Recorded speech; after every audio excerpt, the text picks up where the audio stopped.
our fighting ally, or more accurately, we are China. For China has been fighting our enemy, Japan, for 7 long years. Why is this?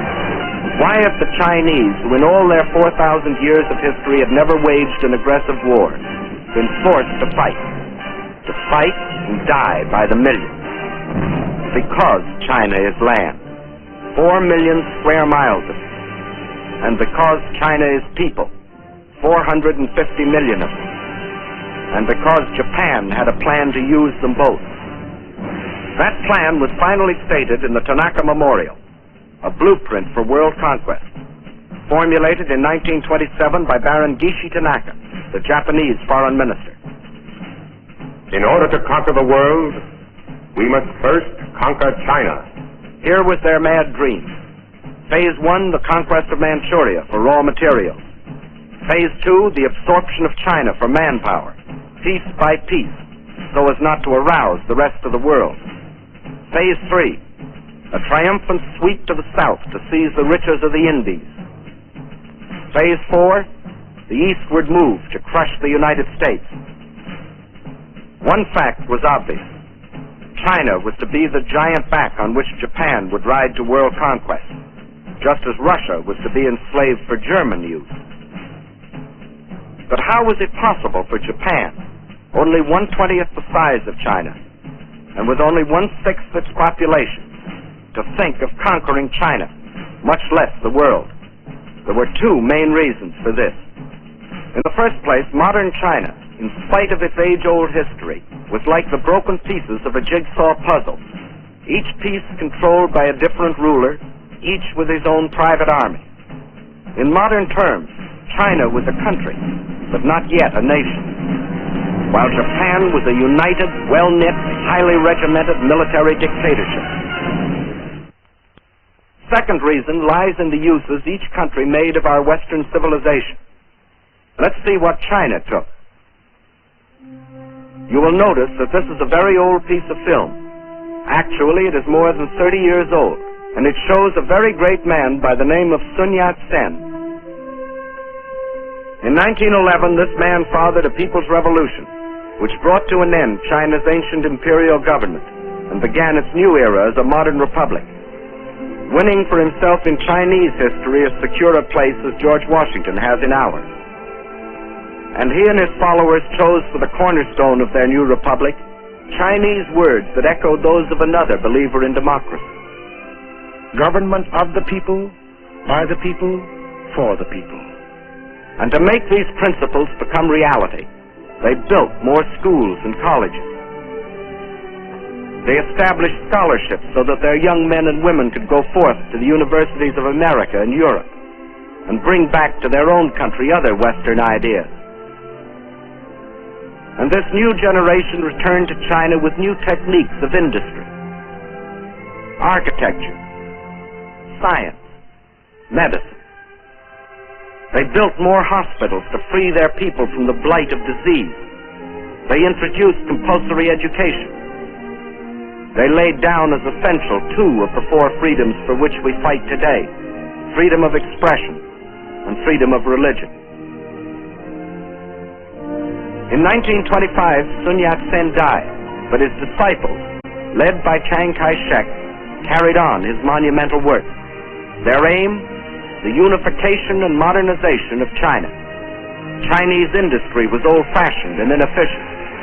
Transportation was slow and inadequate. But now railroads began to link the great seaports and river harbors with the inland cities. A network of highways began to stretch beyond the railroad line into the deep interior. After leaving them untouched for centuries, China was beginning to use her vast store of raw material.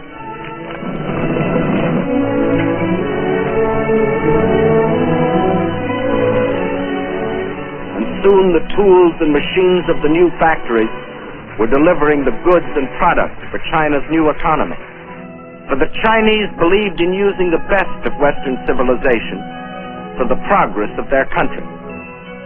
And while they were building this new nation, just a day and a half by steamer across the Yellow Sea lay Japan. Here, the God Emperor and his fanatic warlords were using this same Western civilization for one purpose and only one: to create one of the world's most powerful war machines. Their aim, the absorption of China and the fulfillment of the Tanaka Memorial.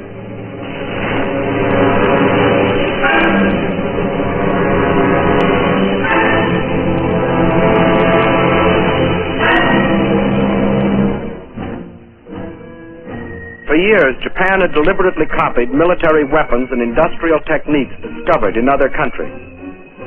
For years, Japan, under the pretext of lacking raw materials for industry, had been buying in every corner of the world materials not only to build this war machine, but materials which could be stored to feed it in the war of conquest they were planning.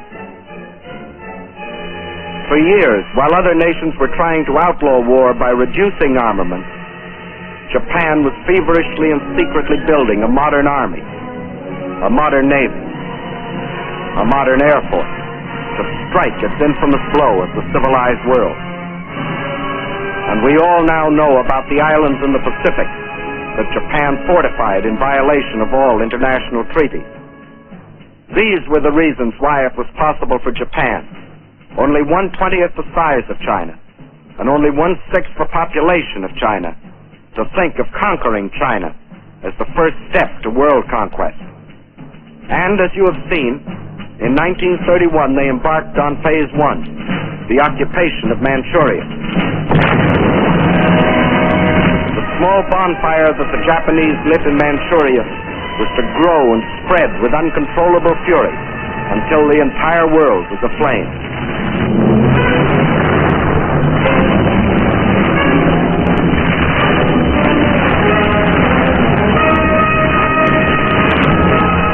Phase 1 of the Tanaka Plan was completed, and exactly as planned. The Japs had been confident that this first and sudden land grab could be accomplished without their becoming involved in a major war. And they were right. The unification of China was still too remote for the Chinese of the South to care what happened to their kinsmen in the North. Using the step-by-step technique, a few months later the Japs took a crack at Shanghai.